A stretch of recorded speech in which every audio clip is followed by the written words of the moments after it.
वंदे मातरम छात्रों, एक बार फिर स्वागत है आपका अपने YouTube channel NCERT smart network पर, जहां अपना चैप्टर चल रहा था इलेक्ट्रोकेमिस्ट्री।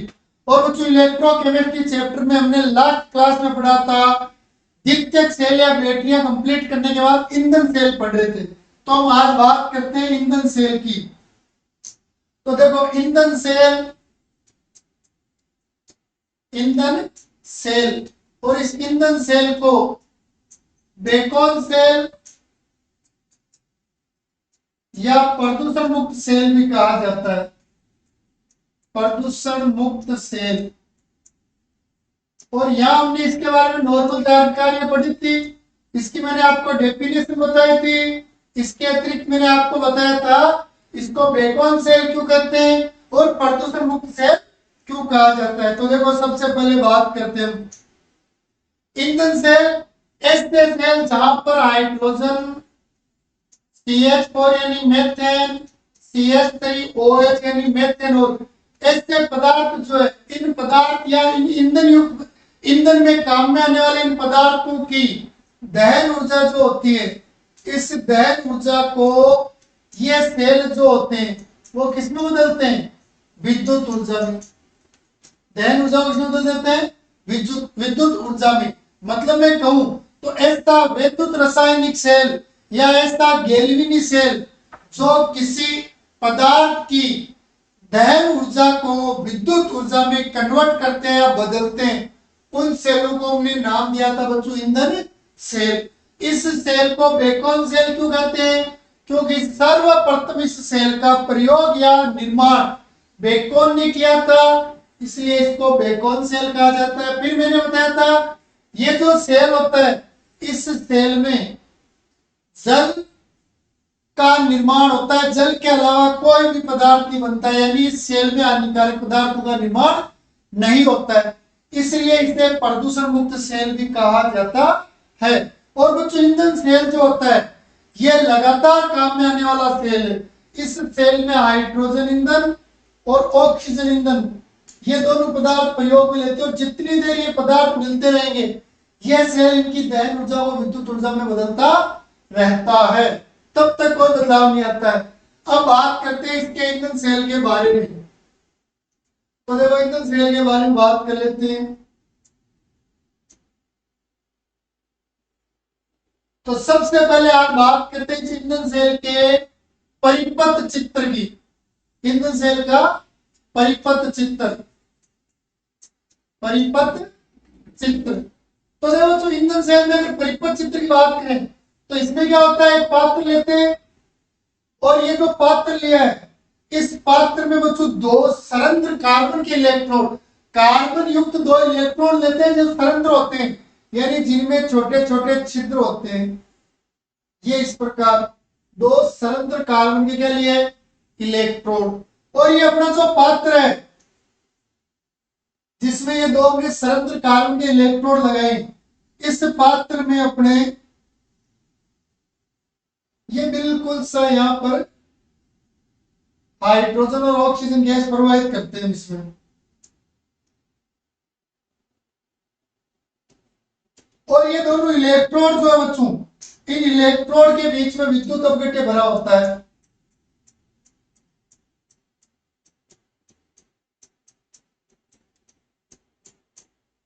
ये भरा होता है इनमें KOH विद्युत अपघट्य। और इनमें एक तो हाइड्रोजन गैस प्रवाहित करते हैं और एक इनमें ऑक्सीजन गैस क्या की जाती है, प्रवाहित की जाती है। तो इलेक्ट्रोडों के मध्य जो पदार्थ बनता है वो बनता है आपके H2। तो यह आपका क्या है, परिपथ चित्र होता है। एक बार स्क्रीनशॉट ले लो इसका।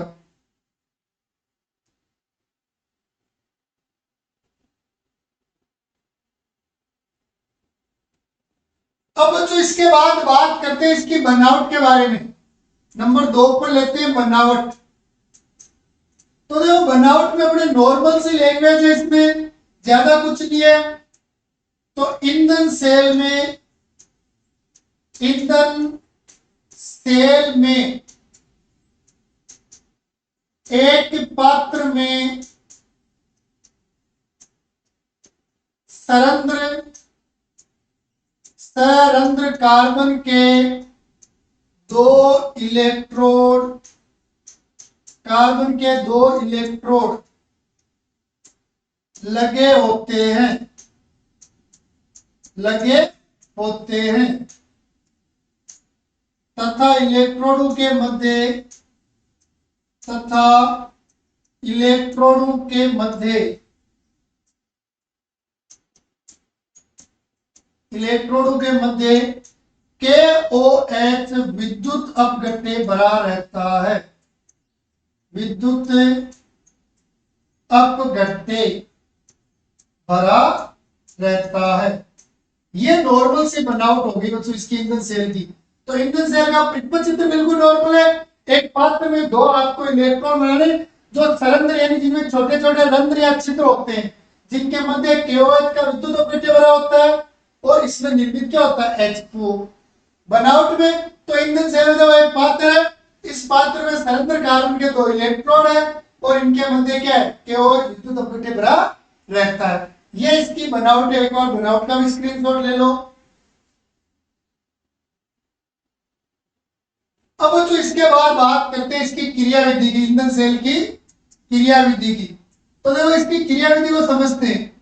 तो इसमें क्या होता है, जब हम इस सेल में हाइड्रोजन गैस और ऑक्सीजन गैस प्रवाहित करते हैं तो यह हाइड्रोजन गैस सरंध्र इलेक्ट्रोड के संपर्क में आती है और इधर ऑक्सीजन गैस इस सरंध्र इलेक्ट्रोड के संपर्क में आती है। तो जैसे हाइड्रोजन इस सरंध्र इलेक्ट्रोड के संपर्क में आती है तो ये इस KOH में के साथ संपर्क में आके क्रिया करती है, जिससे इस हाइड्रोजन का क्या होता है ऑक्सीकरण।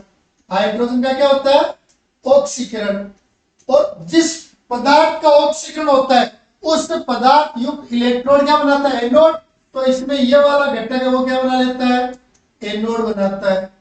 अब जैसे H2O, ये जो H2 है इस KOH में उपस्थित OH से क्रिया करती है, ये H2 इस OH के साथ क्या करती है क्रिया, तो ये क्रिया करके बना लेता है जल एनोड पर ऑक्सीकरण की क्रिया। अब यहां पर जैसे ही जल बन गया तो ये ऑक्सीजन इस इलेक्ट्रोड के संपर्क में आता है और इस ऑक्सीजन जैसे इलेक्ट्रोड के संपर्क में आता है तो जल के द्वारा इसका क्या होता है अपचयन। ऑक्सीजन का अपचयन होता है और ऑक्सीजन का अपचयन होने के कारण ऑक्सीजन युक्त ये जो इलेक्ट्रोड है ये कैथोड का कार्य करता है। ये किसका कार्य करता है कैथोड का। तो ये जल है, ये संपर्क में आ गया ऑक्सीजन इसके और ये बन जाते हैं आपके OH माइनस। क्या बन जाते हैं यहाँ पर अपने पास OH माइनस। तो ये इसमें मोस्टली क्रिया होती है जिनको हम देखते हैं। तो जब इन क्रियाओं को देखते हैं तो ये ईंधन सेल में अपने क्रियाविधि के अंदर नंबर 1 एनोड पर ऑक्सीकरण, एनोड पर ऑक्सीकरण। तो ऑक्सीकरण क्या होगा, हाइड्रोजन गैस का ऑक्सीकरण कब होगा, या हाइड्रोजन गैस संपर्क में आएगी KOH में उपस्थित OH के। तो जैसे ये OH के संपर्क में आएगी अपने पास तो इसका क्या हो जाएगा ऑक्सीकरण। और ऑक्सीकरण की क्रिया में ये बदल जाएगा आपके H2O में, इसमें बदल जाएगा H2O में और इलेक्ट्रॉन को क्या कर देगा त्याग कर देगा। ये 4 इलेक्ट्रॉन देखो कैसे, यहाँ पर ये 4 हाइड्रोजन जो है ये 4 हाइड्रोजन चारों एक एक इलेक्ट्रॉन त्याग देगा तो ये H प्लस बन गया। ये चारों में ये 4 इलेक्ट्रॉन, अब ये 4 H प्लस जो है ये जुड़ जाएंगे अपने पास इसके साथ। यहाँ पर अपने पास देखो ये अपने को यहाँ पर जो ये OH ले रहे ये भी हम 4 ही लेंगे, ये 4 OH के साथ। तो देखो एक H प्लस पर एक OH माइनस जुड़ जाएगा और 4 पर 4 जुड़ जाएंगे क्या बन जाएगा 4 जल के अणु बन जाएंगे अपने पास। तो अपनी जो अभिक्रिया होगी वो हो जाएगी आपके, जब 2 H2 अणु की क्रिया 4 OH के साथ करोगे तो आपके यहाँ पर फिर 2 नहीं बनेंगे बच्चों, या आपके 4 जल के अणु बन जाएंगे। कितने बन जाएंगे 4 जल के अणु और एक हाइड्रोजन एक इलेक्ट्रॉन त्याग है तो 4 इलेक्ट्रॉन बाहर चले जाएंगे। अब बात कर लेते हैं नंबर 2 कैथोड पर अपचयन अभिक्रिया। तो जो अपचयन होता है ऑक्सीजन का O2 का, और ये ऑक्सीजन जो होता है वो आपके क्रिया करता है किससे जल के साथ, किसके साथ क्रिया करता है, जल के साथ, और इलेक्ट्रॉन ग्रहण कर लेते हैं। तो जैसे ये इलेक्ट्रॉन ग्रहण करते हैं अपने, तो ये बन जाते हैं आपके, इनके यहां पर ले लेते हैं हम हाफ मोल, या एक काम करते हैं, इसका तो पूरा एक ही मोल रख लेते हैं, जल के 2 मोल ले लेते हैं हम 4 इलेक्ट्रॉन के लिए। तो अब अपने पास क्या बन जाते हैं, इनकी क्रिया करवाने पर ये 4 OH माइनस बन जाते हैं। 4 इलेक्ट्रॉन इसने क्या कर लिए, ग्रहण। तो देखो हाइड्रोजन OH से क्रिया करता है, जल बनाता है, और 4 इलेक्ट्रॉन त्याग रहा है, मतलब ऑक्सीजन हो रहा है, और ऑक्सीजन जल के संपर्क में आता है, और ये ऑक्सीजन देखो इलेक्ट्रॉन ग्रहण कर रहा है। एक ऑक्सीजन जैसे ही 2 इलेक्ट्रॉन ग्रहण करता है, तो ये बन गया O2 माइनस। ऐसे ही 2 एक ऑक्सीजन 4 इलेक्ट्रॉन ग्रहण करेंगे, तो ये बन जाएंगे 2O2 माइनस। अपने पास जल लिया, ये जल में अपने HOH है, इसको तोड़ो, तो ये ऑक्सीजन पर माइनस, तो OH माइनस, और ये H प्लस। हमने 2 जल के अणु लिए, तो 2 OH माइनस और 2 OH H प्लस। तो ये देखो दोनों ऑक्सीजनों पर दोनों हाइड्रोजन एक एक जुड़ जाएंगे, तो एक ऑक्सीजन जिस पर माइनस 2 इस पर एक H प्लस जुड़ गया, तो क्या बन गया, OH माइनस। ऐसे 2 OH माइनस बन गए, 2 OH तो थे, 2 OH और बन गए, तो ये 4 OH माइनस बन जाते हैं। ठीक है बच्चों, ये एनोड और कैथोड पर अपने अभी क्रिया हो रही है। अब लिख लेते हैं इसके हम पूर्ण सेल रिएक्शन। तो देखो पूर्ण सेल रिएक्शन, तो अभिकारक और उत्पाद को सेपरेट करना है। तो 2H2 plus 4OH minus O2 2H2, और ये 4 इलेक्ट्रॉन, तीर का निशान, 4H2 4 इलेक्ट्रॉन और 4 ही OH माइनस। क्रॉस हिट कर देते हैं जो क्रॉस हो रहे हैं उनको। तो देखो 4 इलेक्ट्रॉन से 4 इलेक्ट्रॉन, 4 OH से 4 OH कट जाएंगे, और देखो 2 जल के अणु है, ये कब हो जाएंगे इसमें, तो यहाँ कितने रह जाएंगे, 2 H2 रह जाएंगे। तो शेष क्या रह गया, 2H2 प्लस O2, तीर का निशान, 2H2। तो ये होगी आपकी पूर्ण सेल रिएक्शन। तो ये बन जाती है बच्चों आपके पूर्ण सेल रिएक्शन। ले लो इसका भी स्क्रीनशॉट। तो यह आपके ईंधन सेल में होने वाली अभिक्रियाएं।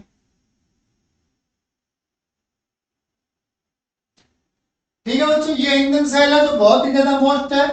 ईंधन सेल एक ऐसा सेल जो ईंधन ऊर्जा या ईंधन की क्रिया में प्राप्त दहन ऊर्जा को विद्युत ऊर्जा में बदलता है। सबसे पहले बेकन ने बनाया, इसलिए बेकन सेल कहते हैं। और देखो अंतिम उत्पाद केवल जल बन रहा है, और जल हानिकारक पदार्थ भी होता है, इसलिए इसे प्रदूषण मुक्त सेल कहते हैं। अपचयन हाइड्रोजन का होता है, और ऑक्सीजन हाइड्रोजन का होता है, और अपचयन जो होता है वो ऑक्सीजन का होता है, और इस अभिक्रिया में जल का निर्माण होता है।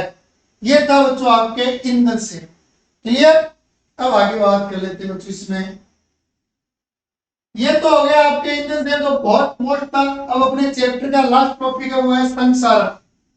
संसारण, तो देखो जो संसारण होता है क्या है, कोई धातु वस्तु है, कोई धातु है, और जैसे वो धातु को हमने खुले में रख दिया, तो जैसे खुले में रख दिया मतलब वातावरण के संपर्क में आ रही है, तो वो धातु जो है वो जब वायुमंडल में जो ऑक्सीजन है उसके संपर्क में आती है, वायुमंडल में उपस्थित CO2 कार्बन डाइऑक्साइड के संपर्क में आती है, या फिर नमी के रूप में जल के संपर्क में आती है, तो उस कंडीशन में, और कभी कभी अम्ल और क्षार के संपर्क में आती है, तो धातु की जो सतह होती है उस पर एक परत बन जाती है, ऑक्साइडों की या कार्बोनेटों की या हाइड्रोक्साइडों की, सल्फेटों की। तो ये जो परत बन जाती है, तो इस क्रिया को कहते हैं बच्चों संसारण। तो जब कोई धातु वायु, नमी यानी जल, CO2 आदि के संपर्क में आती है, तो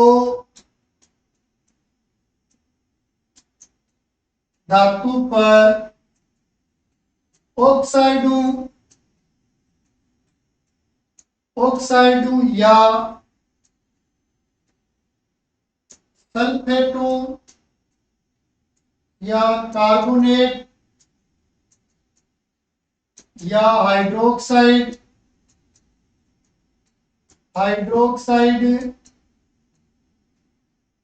या जलयोजित ऑक्साइड जलयोजित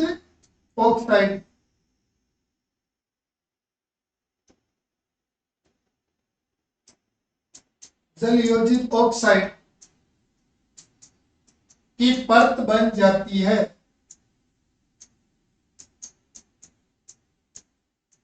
परत बन जाती है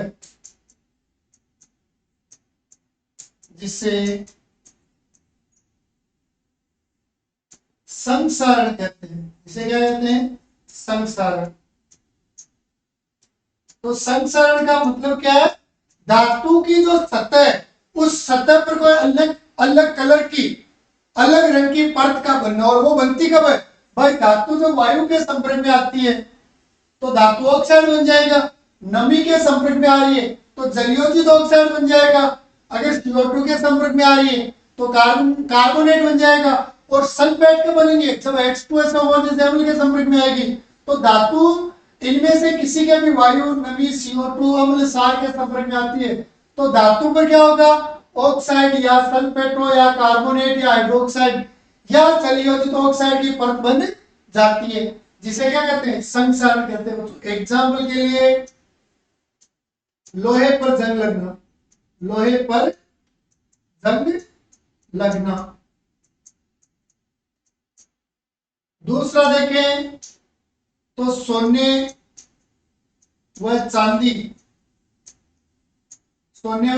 पर काली परत बनना या सोने या चांदी के आभूषण जो होते हैं उनका काला पड़ना। पीतल व तांबे, पीतल मिश्र धातु एवं तांबे, कॉपर बोलते हैं जिसे, तांबे का हरा होना। ये बच्चों सारी क्रियाएं वो है जब धातु का क्या हो गया? संसारण। इनमें से कुछ तो हो जाता है मतलब धातु का संसारण हुआ है। ये मोस्टली आप दैनिक जीवन में देखते हो, अपने काट आ जाता है लोहे की वस्तुओं पर या सोने व चांदी के आभूषण जो होते हैं वो लंबे समय तक उपयोग में लेने के बाद धीरे धीरे काले पड़ने लग जाते हैं। या आप घर पे देखते हो पित्तल या तांबे के बर्तनों को जो ज्यादा उपयोग में लेते हैं तो वो नीचे से पेंदा जो होता है वो रंग का हो जाता है। इसका मतलब उसका क्या हो गया? संसारण हो गया। एक बार स्क्रीनशॉट ले लो।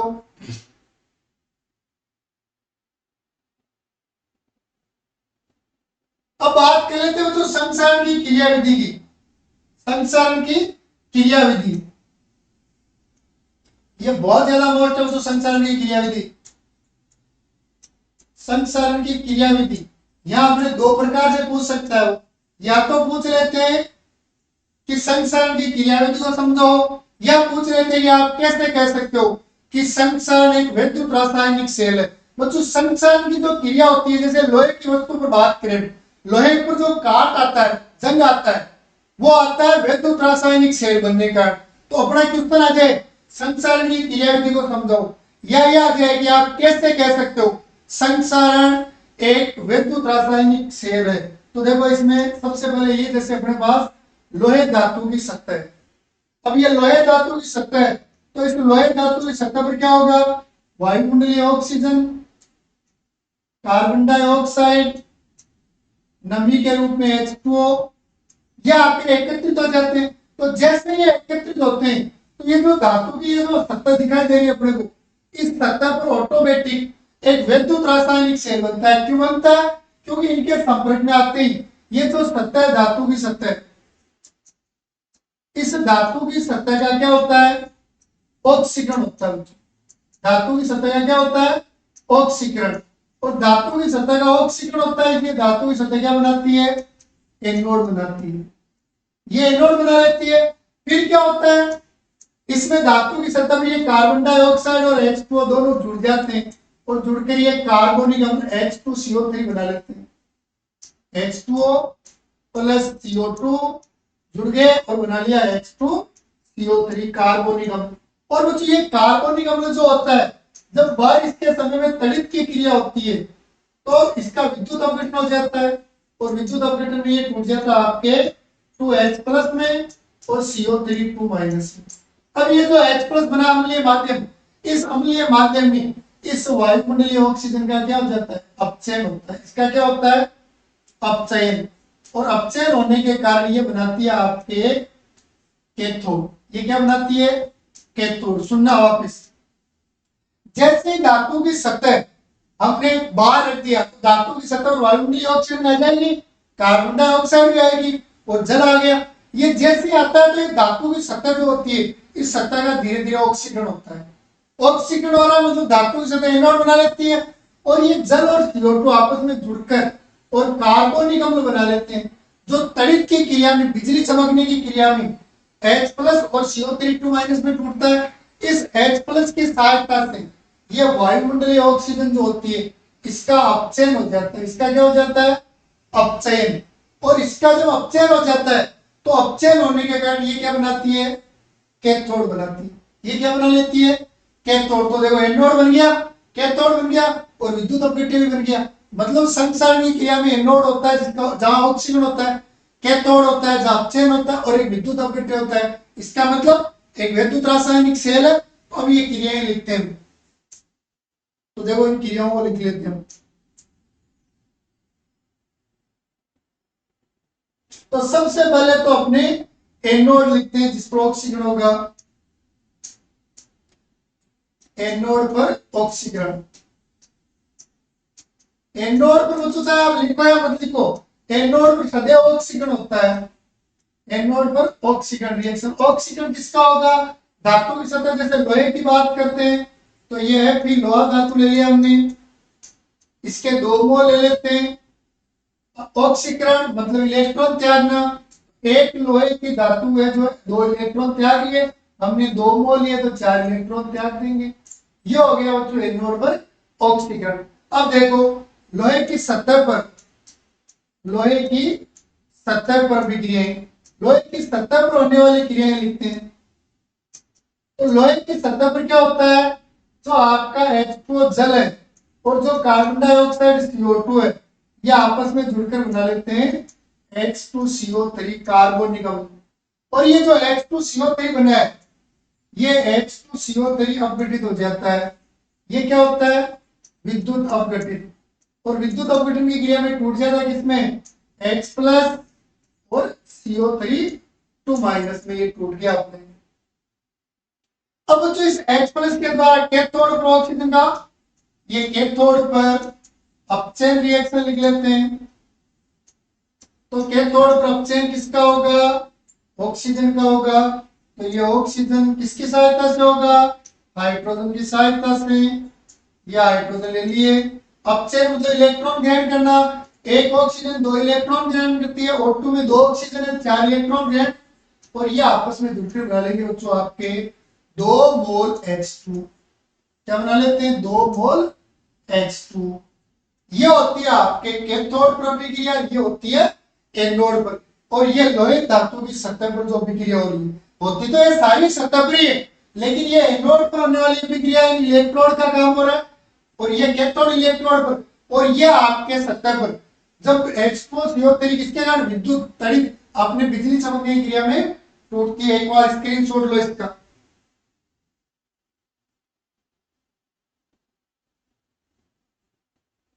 बहुत ही ज्यादा मोस्ट है आपके ये संचरण की क्रिया विधि।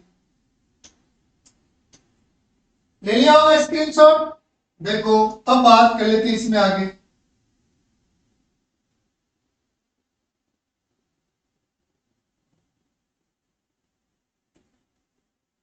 तो देखो क्रिया विधि की बात करते हैं।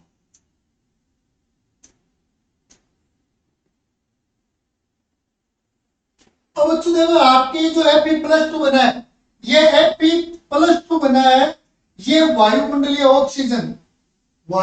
ऑक्सीजन के संपर्क में आता है और जल के साथ जुड़ के, पहले तो वायुमंडलीय ऑक्सीजन से Fe का पुनः ऑक्सीकरण होता है और Fe के ऑक्सीकरण होने से ये Fe+ से बदल जाता है Fe+3 में ऑक्सीकरण की क्रिया में, और फिर ये नमी या जल के साथ जलयोजित होकर और जंग बना लेता है फेरिक ऑक्साइड।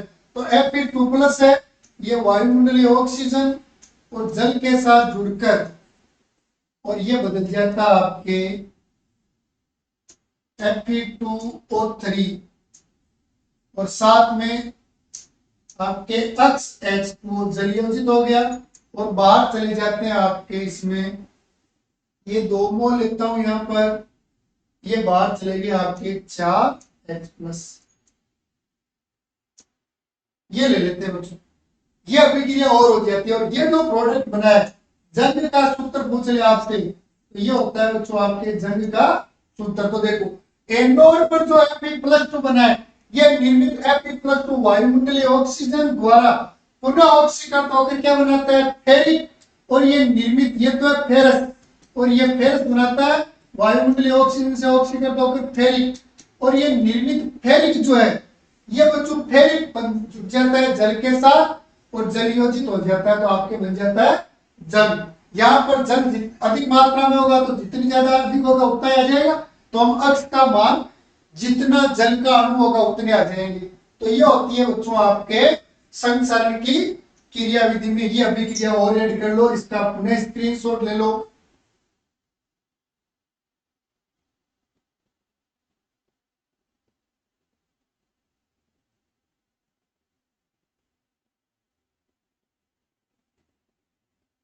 ठीक है, अब बच्चों इसके बाद बात कर लेते हैं हम संसारण के उपाय, संसारण से बचाव के उपाय, संसारण से बचाव के उपाय।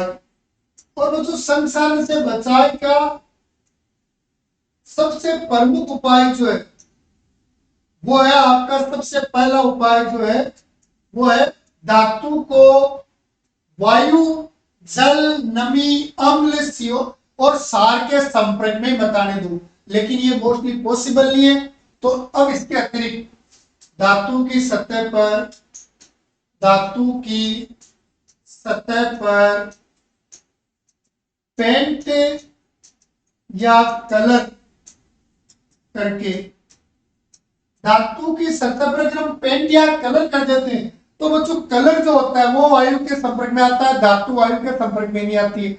नमी उसके संपर्क में भी कलर आता है, कलर जो होता है उस पर क्या होता है जल एकत्रित नहीं होता है, इसलिए धातु की सतह क्या हो जाती है पेंट या कलर करने पर संचरण से बच जाती है।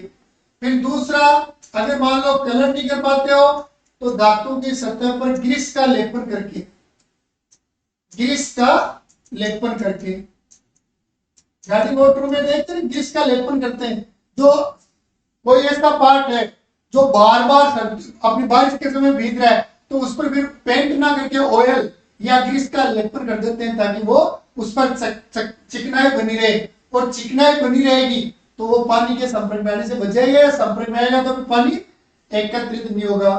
तो लेपन करने पर भी संसरण से बच सकते हैं। इसके अतिरिक्त एक होता है बच्चों गैल्वेनीकरण क्रिया, गैल्वेनीकरण द्वारा, गैल्वेनीकरण क्रिया द्वारा। और बच्चों गैल्वेनीकरण क्रिया में क्या होता है, कई बार क्या होता है जैसे लोहे को बचाना है, ये अपने पास जैसे लोहा धातु है, इस लोहे धातु का संचरण बचाना है और आप इस पर कलर भी नहीं कर रहे हो, ग्रीस भी नहीं लगा रहे हो, तो इस पर किसी दूसरी धातु की परत चढ़ा दे रहे। ये जैसे लोहा है तो लोहे पर हमने जिंक धातु की परत चढ़ा दी।